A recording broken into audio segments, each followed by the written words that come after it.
The following podcast is a deep, shallow dive production. And you're gonna love it. Okay, let's go.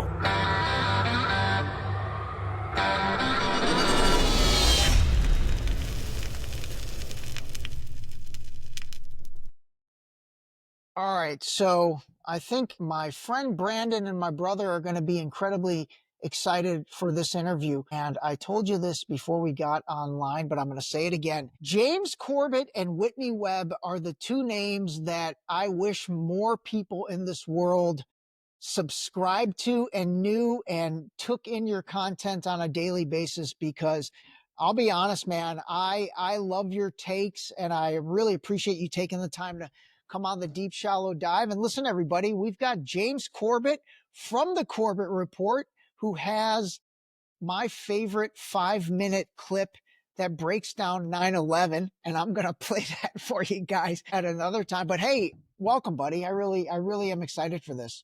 No problem. Thanks for taking the time to talk to me.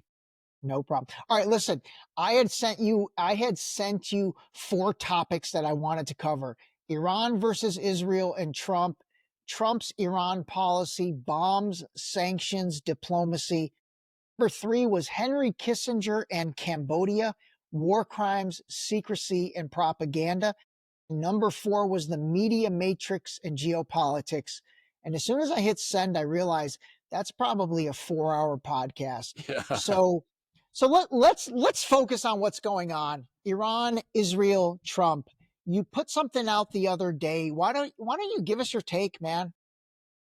All right. Yeah. Well, we're talking obviously in the midst of moving events. So whatever we talk about is probably going to be dated by the time people hear it. But given what the situation that appears to be holding at the moment, where there's this tenuous ceasefire that was almost broken, but maybe not, who knows exactly how this is going to play out. But all I know is that this is not surprising that it has landed here at the cusp of a potential World War III type scenario. And I'm not saying World War III is breaking out, but this is the type of events that are leading us along that path. And I've been saying that since 2007. I started the Corbett Report in June of 2007, and my second ever podcast episode was called World War III Starts in Iran. Because, of course, people will remember at that time, it was in the depths of the George W. Bush second term, where actual President Cheney was maneuvering behind the scenes to try to gin up a war with Iran as one of the next targets on the 7 countries in 5 years list that General Wesley Clark had blown the whistle about back in the early 2000s, where he said, I was shown the list. 7 countries in 5 years that were on this hit list in the wake of 9/11 at the Pentagon. They were talking about this.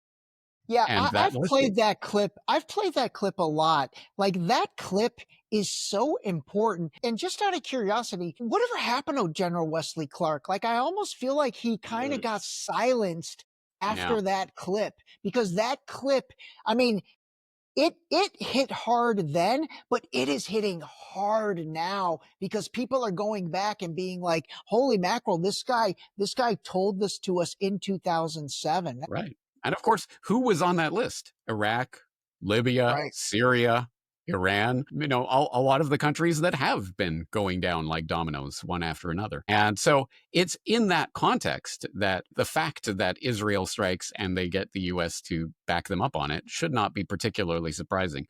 I mean, I guess the question is, why now? Why specifically this moment? And one of the intriguing answers to that actually comes from the fact that the IAEA, the International Atomic Energy Agency, which is the UN's nuclear watchdog, which for years and years, for decades now, has been assuring the world that the Iranians, yes, the Iranians are enriching uranium, but they do not have a nuclear weapons program. There is no sign of a nuclear weapons program. They are not working on nuclear weapons. This is not an imminent threat. They've been saying this for year after year after year after year, until just a few weeks ago, when they voted to censure Iran for their recent enrichment activities and saying, oh, they're starting to enrich to, dangerous levels now. And apparently, I haven't dug into this in great detail yet, but apparently reports are indicating that what actually caused that trigger that caused the IAEA to censure Iran was a Palantir-run program called Mosaic that snarfs up all of this data and spits out an assessment saying, hey, the Iranians are getting dangerously close to a nuclear weapon. So as it turns out, Palantir, which is a company that most people had never heard of until a few months ago, but now everyone has heard of. Well, I'm glad they've heard of it now. But this Palantir company is apparently part of the calculus that triggered these recent events, which I find fascinating and horrifying in equal degree. That's incredible. So is this saying that Palantir kind of tricked this organization, the IEA or whatever? But yeah, that's pretty wild. That is apparently because Iran is now saying that when the dust settles on this, we are going to hold the IAEA chief responsible for these events, because it was that vote to censure that was essentially the excuse that Israel needed in order to say something had changed enough for them to justify these strikes. You know, I think we have moved from physical false flags to digital false flags. I mean, that really is a artificially intelligent digital false flag. And wow, that's wild. I did not know that. But that makes complete sense, because Palantir has been at the center of so many things, and all of a sudden that company is completely on the map and on people's mind and on social media. Okay, that is pretty wild. All right, so that makes a lot more sense as to why now. This 7-country in 5 years thing, I mean, man, this really goes back to obviously George W. Bush and the neoconservatives and the whole Project for a New America Century. Do you feel like all of these presidents, maybe up until 2016 Trump, is everybody kind of on the same team? What are your thoughts on this uniparty concept? Well, I would go one step further. I wouldn't exclude Trump from that list. But yes, there is a uniparty for sure. And yes, you accurately identify, of course, Bush and the neocon cabal, the Project for a New American Century, which formed in the late 1990s. And of course, infamously wrote their Rebuilding America's Defenses document, warning about a new Pearl Harbor that would be necessary to justify the recreation of the American empire and extension of the American empire into the 21st century 1 year before 9/11. All of that history and craziness. Of course, and people rightly at the time identified the neocons as an existential threat to humanity, given the kind of bellicose warmongering that they were engaged in at the time and the craziness. For example, just one example of many, there was Seymour Hersh talking in, I believe, 2007 or 8, talking about, hey, Cheney tried to gin up this event with the Iranians using American sailors dressed up as Iranians on an Iranian ginned up PT boat, that they were going to cause this false naval incident in Iranian waters in order to justify an attack on Iran. And Seymour Hersh was ringing the alarm bell about that years and years ago. So yes, the neocons absolutely were part of this threat. But then of course, everyone went for hope and change. Obama, we want the peace guy who's going to come in and bring peace to the world. And he gets the Nobel Peace Prize for not being named George W. Bush, essentially. But of course, he just expanded all of the wars that Bush had started, including expanding the drone war into Pakistan and all sorts of craziness like that. The neoliberal agenda was essentially no different than the neoconservative agenda. It just wore a different cloak. And it came under the guise of responsibility to protect. R2P was this phrase that was being thrown around at the time by the neolib regime. And it was, for example, the justification for the overthrow of Gaddafi in Libya. These spontaneous people's uprisings in Libya, and he's about to slaughter all these civilians. Trust us, guys. So we have to go in and deliver a humanitarian love bombing to free the Libyan people. And of course, once they had obliterated Libya, and of course, Gaddafi ended up sodomized in a gutter somewhere in the streets of Tripoli. What happened to Libya? Who cares? Whatever. Moving on to the next target. Oh, what actually happened to Libya is, for example, the creation of open-air slave markets, human slave markets operating in Libya just a few years after the attacks. But who cares about that? No one's talking about that, because of course it was never about the Libyan people. It was just a different cloak, a different guise for the same uniparty to do what they always do.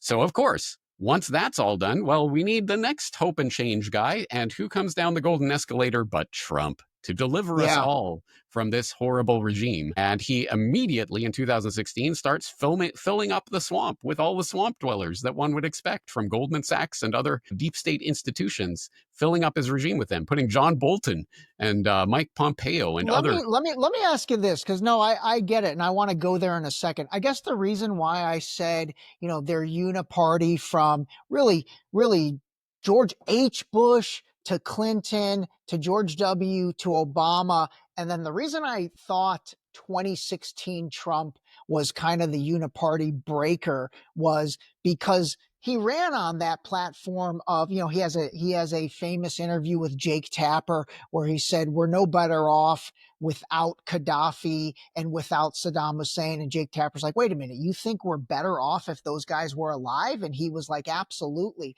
And he almost ran on that anti-war, which is so funny considering what's happening now, but he ran on that anti-war, anti-drain the swamp concept to get in. But I think where you're about to take us, which I would like you to take us there, is as soon as he got in, it's almost like he became the swamp, right?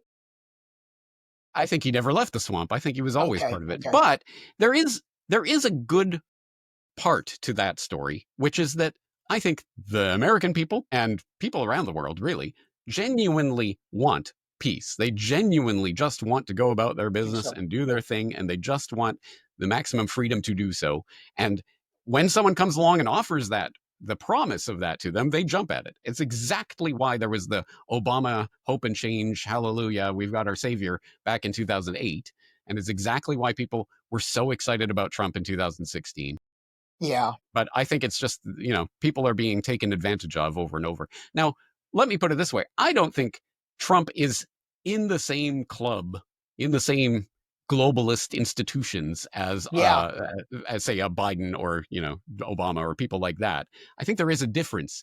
But ultimately, I think Trump is in it for Trump. And I think he is, a wheeler dealer and we can get things done as long as it serves his particular interests. And given that, for example, first Sheldon Adelson and now Miriam Adelson have been some of his biggest donors, is it any surprising? Is it really that surprising that he is so gung-ho, unbelievably on board with Israel and anything Israel wants to do foreign policy-wise? Yeah. And really, Israel's influence on, United States government, I mean, it goes back to all the way back to Kennedy. And obviously there's a lot of talk right now. I will tell you what happened in Gaza.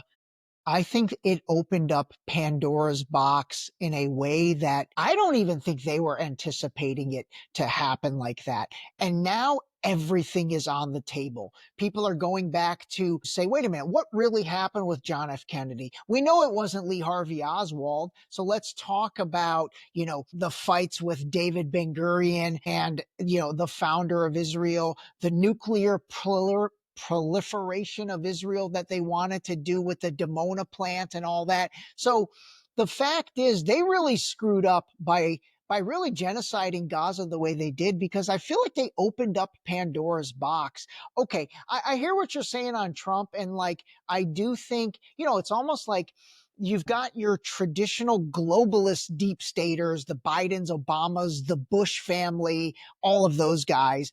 And then is Trump forming his own techno-oligarch, deep staters, him, Elon, Peter Thiel, Palantir, all of that. Maybe we're going to have competing deep states.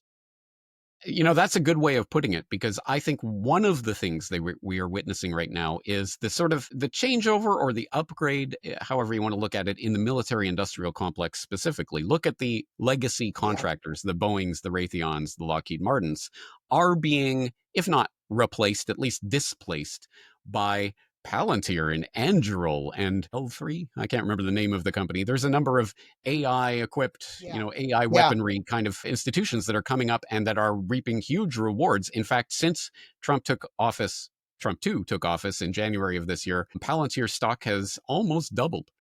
Yeah. On the back of incredible rise in contracts in all levels of government. So, we are seeing certainly an upgrade or a revision of the national security state for the 21st century. I don't think that's a good thing, but it is happening. No, absolutely. The military industrial complex is something I've talked a lot about on this show, and I know you're a believer in that. Can you give us kind of your, I guess, when somebody asks you, "Hey James, what's the military industrial complex mean to you?" Give us that answer. I wouldn't want to overthink it. I think it is precisely what it says on the label there. It is a conglomeration of military and industrial interests, which of course means not only corporate, but also there's the governmental side of it. And again, the best thing about that phrase, military industrial complex, is that it was not coined by some crazy kooky internet conspiracy theorist. It was coined by Eisenhower on his way out the door in 1960, warning about the creation of a military industrial complex. So it's not that easy to dismiss when you have a literal president on his way out the door warning, ringing the alarm bell about the creation of this special interest that was at that time, over 50, 60, 70 years ago, was already starting to take over the US government. How much further along has that gone in the intervening 70 years? And here's just one tiny, tiny little example of that. Reading up on the B-2 strike that just happened at the 3 Iranian nuclear sites, you learn that, of course, it was the U.S. that had to strike the Fordo nuclear site in particular because it's carved into the side of a mountain deep underground. The only country on Earth with the bunker buster bombs that could reach Fordo is the United States. The only country on Earth that has the B-2 bombers that could transport bombs of that size was the United States. And as it turns out, the particular munitions, and I don't remember the exact ordnance, number that they designed it, but the particular bunker buster bombs that they used for that were specifically designed for Fordo. So, one can imagine if you specifically design a weapon for one specific particular target, at some point, sometime in the next 5, 10, 20, 30 years, at some point, that those munitions, you're going to find a reason to drop them on that particular target. And that's just one example of many. And obviously a bunker busting bomb that's specifically designed for Fordo and for that place, that's not something that can get whipped up in weeks. So this really kind of leads to my next question. Actually, before your next question, let me just tie in one other thread to this, because we've talked about the military industrial conglomeration of these corporate and governmental interests. Let's not forget the importance, for example, of the propaganda machine that makes all of this function, because it would not function without the support of the population generally. Top Gun Maverick. Remember that wonderful movie that came out a few years ago? Everyone loves it. It's amazing. What was that about? Of course, it was, without saying, it was about Iran. Right. It was about striking Iran. That's what that mission was supposed to be about, really. And it's just one way of embedding that in the public's imagination before it happens. That is hilarious. You are absolutely right. That movie was all about that. I mean, I'm a big believer in, what do they call it? Oh my gosh, I'm blanking on the term. The way they... Predictive programming? Yeah, predictive programming. There you go. I mean, I'm a huge believer in that. And I look at so many, even on Netflix, I think of last year or the year before, Leave the World Behind movie where, all of a sudden there were cyber outages and all that stuff. Like, I do believe in that. Do you think they do that to lessen the shock of something, or do they do that to get people ready for it? It's because it all seems to be a subconscious thing. It certainly does. I think there is an aspect to it that once we have seen something and played it out in our imagination, it is at least easier to accept that it is happening in reality. If we watch all of these gung-ho, guns blazing, American military here to save the day movies over and over and over throughout our entire lives, then when the American military gets involved in some conflict overseas, we fill in the blanks with the whatever Rambo imagery or whatever we have in our minds that, hey, here's the good guys, they're fighting the bad guys. We've seen this many, many times, so we understand it in that way. I think it is a way of essentially manufacturing consent. Yeah. To use a phrase. Yeah. No, I do know that phrase, and I absolutely love that phrase. I think that's Noam Chomsky and I forget his co-writer, but Herman, Edward Herman. Yeah, Edward Herman. You're exactly right. But it really is, and honestly, I mean, I said it at the beginning of the show, and I'll say it again.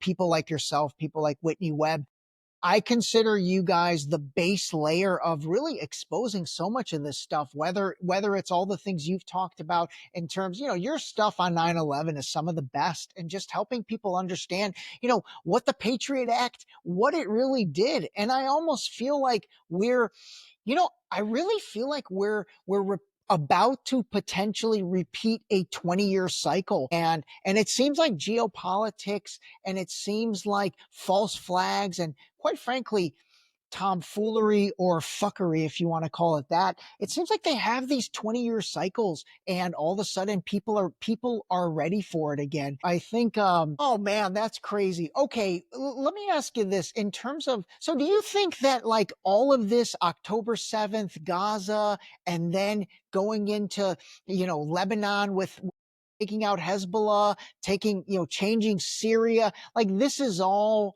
part of a plan that had to have been concocted years ago. They're not making this shit up as they go. No way.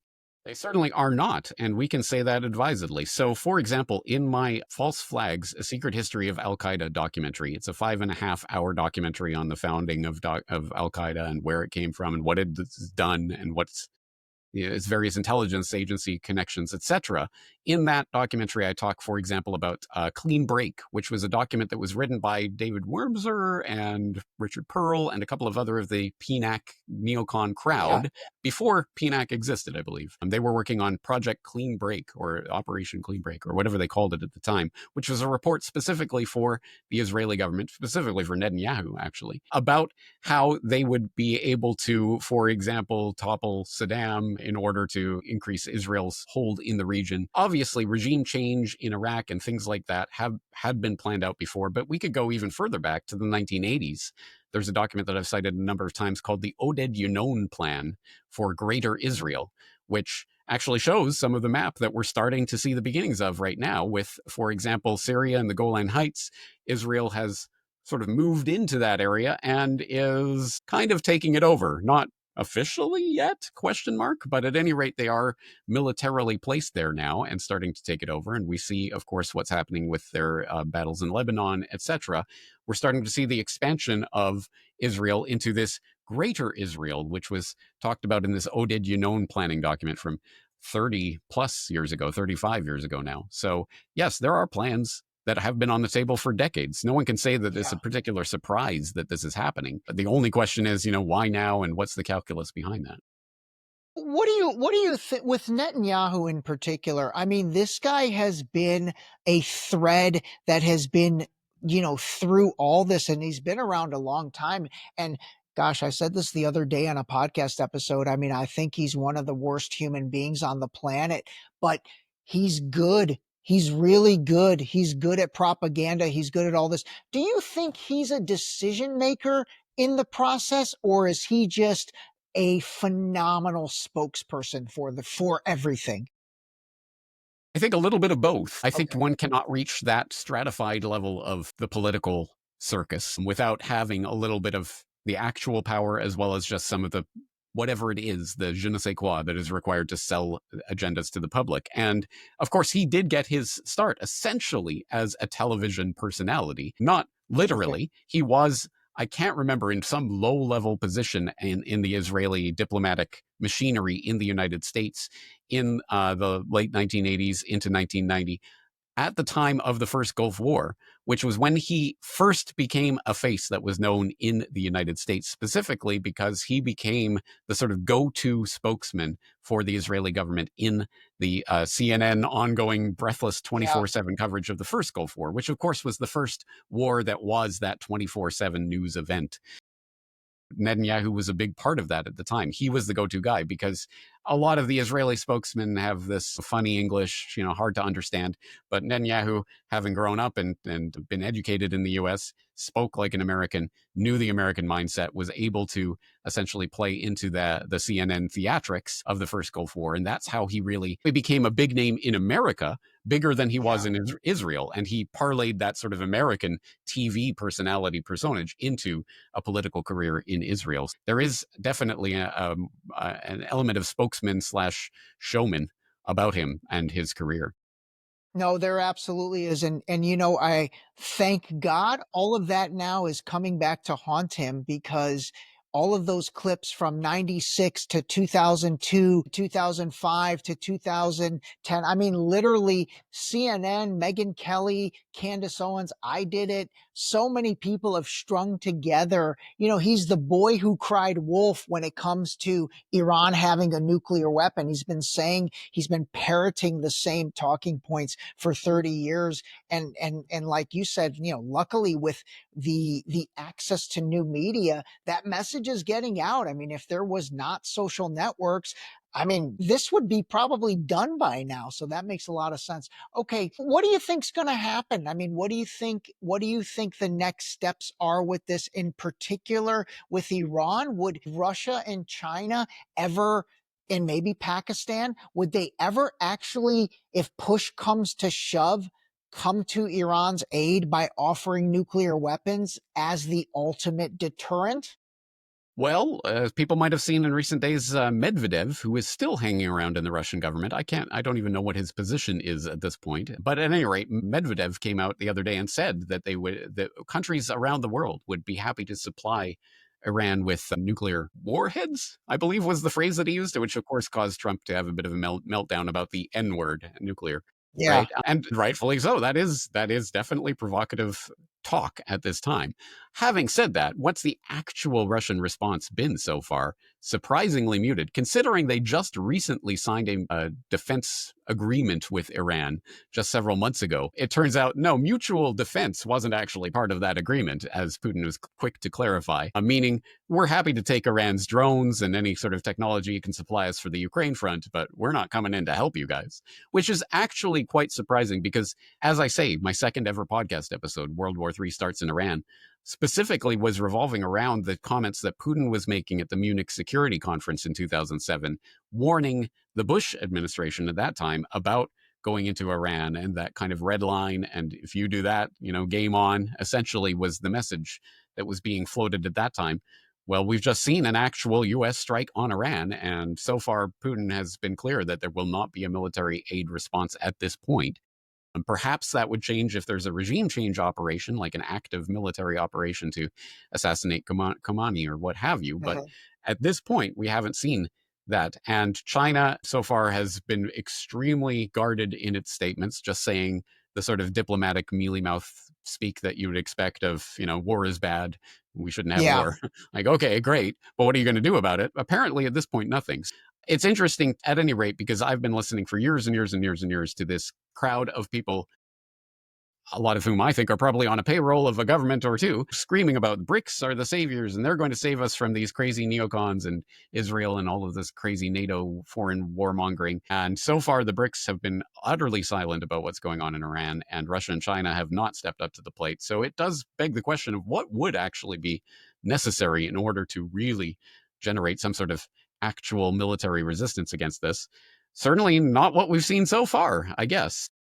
Yeah. But I think the real calculus is the point at which, for example, China decides, you know what, US is involved enough in Israel or in Iran and all that brouhaha.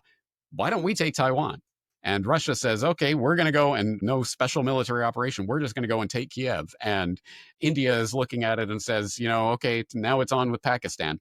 That is the point at which it becomes World War III, not because of any one of those particular actions, but because the general calculus is now's the time, the window of opportunity where we can get what we want. And it just becomes this snowballing event. That's, I think, the real danger of events like these, is that they can start that snowball rolling down the hill.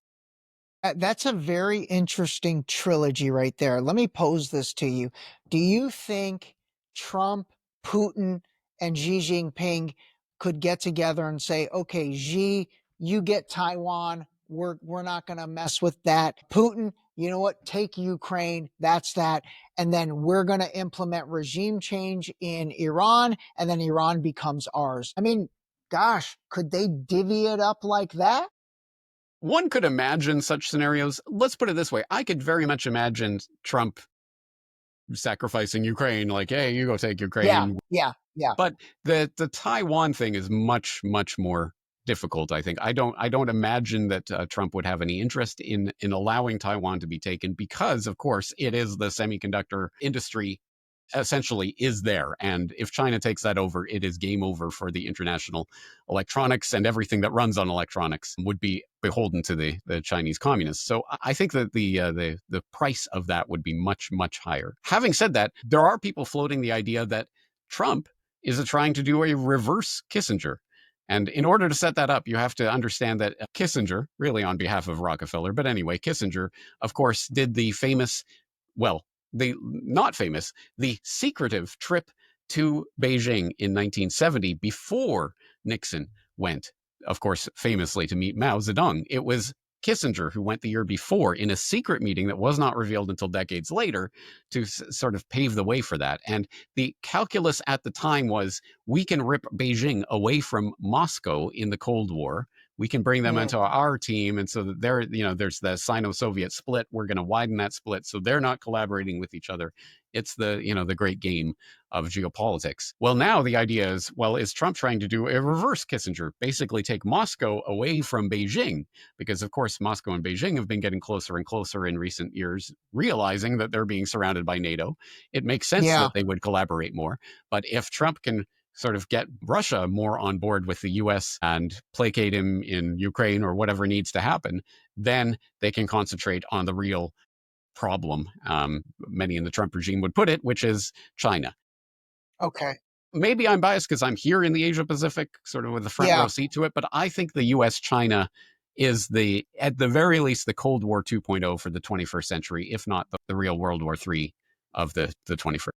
Okay, no, I totally get that. So the US-China competition, let's call it that. So that's real, huh? Like, the thing I've tried to figure out is, how strong is the US? Like, how strong is our military really? Like, if push comes to shove, how much bigger and badder are we than everybody else? Because really, that's what it comes down to. Because in my mind, I always thought we must be so strong that China and Russia and Iran and North Korea collectively, like we're such a bully that those four countries, I would imagine, have had to get together and say, okay, can the four of us kick this guy's ass? And that answer must be no. Still, I don't know. What do you think? I mean, how strong are we?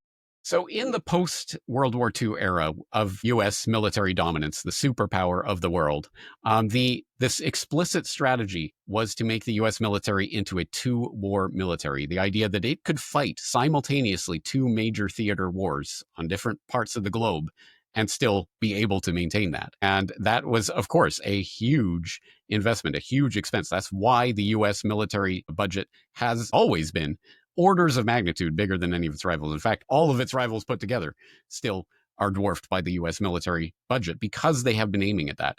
In recent decades, I would say that calculus is changing. Now it's, 1.5, maybe one war military. I'm not sure they would be able to do that, which is why we see this desperation to try to get NATO, NATO members. No, you have to commit 5% of your GDP to this, or getting Europe to build up its own defense, essentially as the US's way of maintaining that two-war idea. But one war could be fought by Europe and then we could fight the other war, or something along those lines.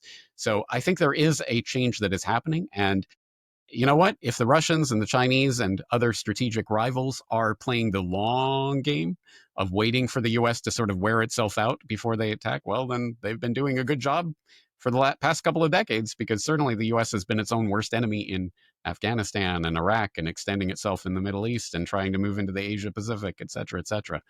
It's, it's very much a question. And I think there is a calculus that will be made at some point where China and Russia and Iran and whoever else wants to make a play will realize, hey, if we all go at the same time, what's the U.S. going to do about it? Yeah, that's really where the rubber meets the road. If they ever said, hey, if we all go at the same time, they're not going to be able to stop us. Like, do you think Putin and Xi Jinping, like, are they friends? Are they frenemies? Like, I mean, do you have friends at that level? I don't even know. Yeah, yeah, good question. I wouldn't trust if I was in a Yeah, position of power. I don't think I would trust anyone else in a position of power like that. yeah, I don't think friendship exists at that level. Of course, they make a big deal of it that Putin and Xi have this personal friendship, and they like to get together and meet and talk about their friendship, yeah, etc. But what does that really mean? I think it is interesting because for me, just examining it in a cold geopolitical way, it seems like China and Russia would be natural friends, that they are yes, geographically together. They're also both yes, obviously surrounded by NATO and NATO interests. So why wouldn't they go together? But there's always been that tension between China and Russia historically. We saw that manifested in the Sino-Soviet split in the Cold War. In recent years, there has been definitely basically, they've been pushed together by various events. And so they are cooperating much more than they ever have before. But yeah. yeah, to what extent is that a deep, real underlying friendship, and to what extent is it an alliance of convenience, I guess will be tested probably if a reverse Kissinger or whatever actually does take place. And I think I mean, let's put it this way: Russia and China definitely have economic interests together, but they also have their own competing economic and military and geopolitical strategic interests. And interestingly, we've seen the flip happen in the 21st century, where obviously China was always sort of the junior partner economically and militarily. I think it's different now. I think, honestly, Russia is more beholden to China at this point, economically, at any rate. I think so too. I think the difference is the Russian army's been tested and the Chinese army, even though it's, I'm sure, amazing, it just hasn't been battle tested. They haven't been in anything. Two questions. So Taiwan, fundamentally Taiwan, it's really the semiconductor thing, because I know the United States doesn't give a shit about like the freedom of the Taiwanese people or anything like Yeah, that. of It's course. it's yeah, it's the protection of the semiconductor. Okay, so that's what that is all about. And then let me ask you, since you are in Southeast Asia, obviously most Americans, when they hear Russia, China, they think communism, and then they think the lives of the people there are so awful.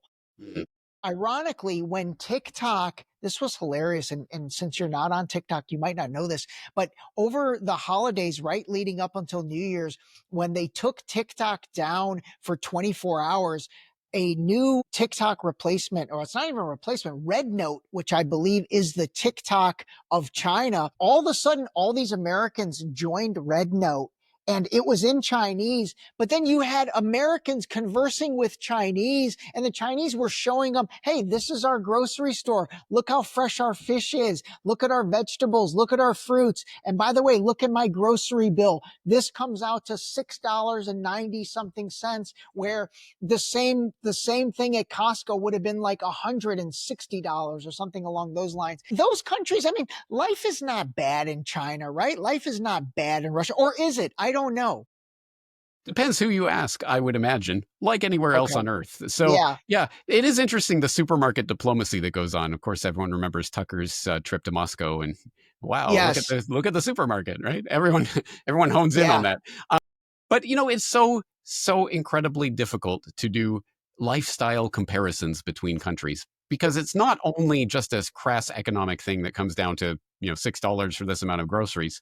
It's the entire culture of everything that is happening in that country. And of course, one thing that you could say about China over the course of the past 25 years, yeah, for the average person, they've gone from agricultural peasants basically scraping by with a meager subsistence living to living in these big cities and having all these electronics, and they got the latest iPhones and things like this. So a great improvement, right? Well, I suppose in a crass economic material sense, yes, but also the working conditions in China that has led to this are absolutely horrific. And the Foxconn installing the suicide nets and all of that give you some example of the sort of the difference, the cultural Wow. difference between being a worker in the United States and being a worker in China, and the types of things that go on there. So there's so many different calculations to go on when you're trying to compare lifestyles between countries. But maybe that's kind of the point. I think people are people, and they're all trying to do what they can given the circumstances they're in. And to the extent that cross-cultural conversations like that can happen, instead of China just being some vague, weird Right. enemy Right. that's out Right. there. No, these are real human beings that we can talk to, and we can find out, hey, we're kind of the same. That, to some whatever extent that can happen, it's good, because it obviously tamps down the war rhetoric that Yes, governments yes. still need. And that's an important point, one that I come back to over and over. The amount of propagandizing that goes on is, of course, horrific. And the fact that it does work on so many people is horrific. But at the very least, it shows that they still need our consent. They still need us to think certain things and to go along with certain agendas in order for them to do what they do. And to the extent that we can undermine that, and the extent that some English teacher in Japan can start a podcast and start talking to literally millions of people around the world, it's crazy. The world we're living in right now. And I think few people really stop to think about it, because that is my life. I think about it a lot. Yeah. Well, listen, I am going to put all your information in our description. I know you have a little bit of a hard stop today. I have to beg you, though, we need to do another episode, because the reverse Henry Kissinger, I wanted to talk about the forward Henry Kissinger. Now there's a reverse Henry Kissinger move. No, I really feel like that guy is one of the people. He was like a puppet master that pulled the strings of so much. And the more people can understand that, quite frankly, our presidents are not really the ones calling the shots at the end of the day, whether it's Dick Cheney, like you said, President Cheney, which I loved how you slipped that one in there, or Henry Kissinger, or, what's that, Victoria Nuland, all these names, Paul Wolfowitz, all those guys that were such a part of that. And then even today, all the people that are involved behind the scenes in the Trump organization, I think people need to understand. What was Kissinger's last book? It was co-written with Eric Schmidt and someone else about artificial intelligence. About artificial intelligence, and Eric Schmidt being the former CEO of Google. That guy's locked into a lot of things. All right, listen, any parting words for us? I will just say, if people are interested in what we've been talking about, I have lots of stuff on my site with regards to this, including, of course, that Trump bombs Iran update that I just did. I talked about the Israel strikes when they happened on Iran a couple of weeks ago. I've done an entire episode on Meet Benjamin Netanyahu, unconvicted war criminal. So I have a lot in the archives on these subjects if people are interested. Well, that's amazing. I haven't seen that one, so I'll put that on my list. I will put all your information. James, it's been a pleasure. James Corbett, the Corbett Report. I'm not kidding. This is somebody that I honestly, I'm going to take it as one of my missions to get more of your information out there. You're not on Instagram, you're not on TikTok, but I'll tell you what, there's going to be about 50 clips of this interview, and hopefully some will catch fire. So anyway, listen, I really appreciate your time and all the things you do. Hang on the line for a second. All right, everybody. This has been an honor. This is honestly, this is the first time I've, what's that word? Geeked out. No, not even geeked out. I fanboyed out a little bit because I've respected your work for many years. So anyway, I appreciate it. Call a spade a spade. Hang on the line, James, and we'll talk to you guys soon. This episode was brought to you by the new book, Deep Shallow Dive Into You, available now on Amazon and Barnes & Noble in hardcover and paperback. Don't forget to sign up for our new mailing list on our website at deepshallowdive.com.